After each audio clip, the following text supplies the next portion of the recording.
What would you risk to uncover a secret? One that, if revealed, could shatter the life you've painstakingly constructed. Imagine learning something so shattering, so permanent, that it upends every belief you once held dear. Adrien's phone buzzed softly, cutting through the quiet hum of his office. The dim glow of his laptop reflected off the polished wood desk, casting long shadows across the room. He didn't anticipate anything important. Just another routine notification amid a sea of reports and spreadsheets. But this message was different. Shadow Pines Pub, last booth. Come alone if you want the truth. No signature, no explanation. Just a single, deliberate line. Adrien paused, heart tightening. A prank? A random text? It didn't feel that way. The wording was precise, intentional, calculated. His stomach knotted and his mind raced. Somehow, he knew this had to do with Elena. Earlier, she had told him she'd be at her mother's house. Her voice had been light, familiar, even comforting. Now, his hands reached for his keys almost automatically. The city lights blurred past the windshield as he drove.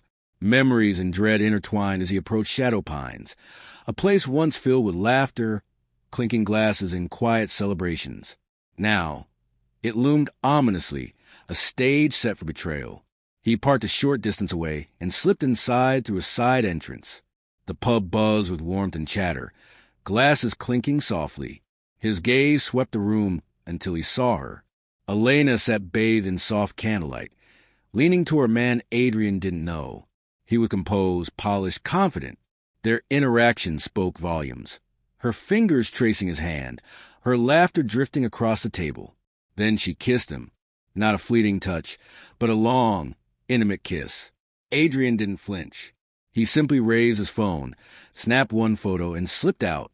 Outside, the night air wrapped around him, cold and sharp. Glancing back, he noticed a man staring directly at him. Their eyes met, a silent acknowledgement. He whispered something to Elena. Her smile faltered. She scanned the room, but Adrien was already gone.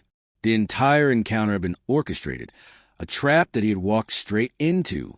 At home, the world seemed unchanged. The dinner table was neat. Elena's favorite candle flickered gently by the window.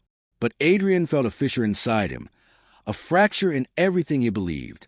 He sat in darkness, staring at their wedding photo. His phone buzzed again.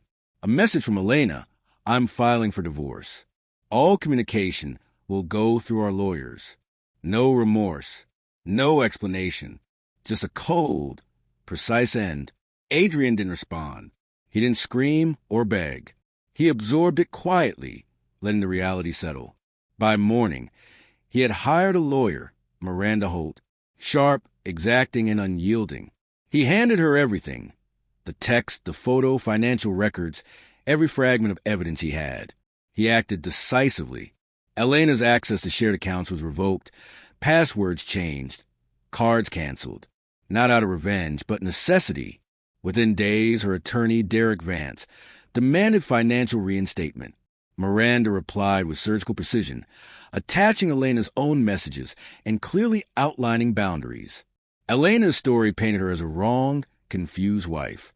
Friends and family questioned Adrien, whispering accusations. Yet he said nothing. He let them form their own narratives while Miranda dug deeper. She discovered Elena had tried to transfer a substantial amount from an old joint account. Nearly successful, but intercepted just in time. It wasn't desperation. It was calculated. The divorce became a battlefield.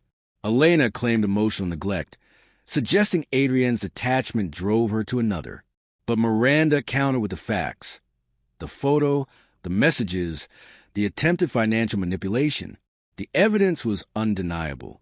In court, Adrien retained full control of his premarital assets. Elena's hidden property purchase came to light, reducing her alimony to a minimum. As the gavel fell, she walked away alone, her confidence shattered. Soon, the truth surfaced.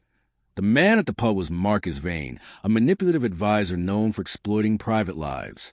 He had orchestrated the entire encounter, intending to manipulate both of them for his gain.